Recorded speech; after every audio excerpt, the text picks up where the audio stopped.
My name is Jim Taylor, and I teach philosophy at Westmont. At some point, everybody, I think, asks the big questions that philosophers ask.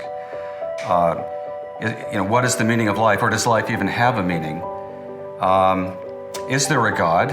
And if so, then how would God's existence make a difference in the way that I ought to live my life?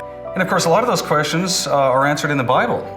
And so we certainly want to start with the scriptures and find out what God has revealed to us in His Word, but also invite our students to think with the minds that God has given them, to think philosophically about what God is teaching us in Scripture, and then to supplement what we learn from the Bible about God and about God's will for us with what we can learn from God's creation.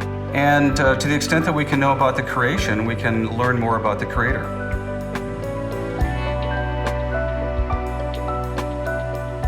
So one of the important things I think we need to do for our students is to help them to learn the importance of spiritual formation, of spiritual disciplines for the sake of spiritual formation, both for the sake of their own personal spiritual growth, but also for the sake of helping them to become more confident in their Christian belief. And I've been teaching a Christian apologetics class for a number of years in which we talk about intellectual resources to help us to become more confident. But I think that students need to know both what the arguments are. They also need to have the experiences of God.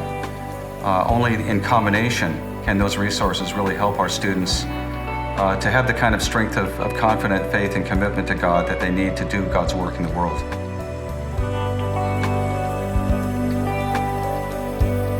I try to help my students to see that the main goal of a Christian liberal arts education is to acquire wisdom. Something that the Bible commends and also the ancient Greek philosophers promote.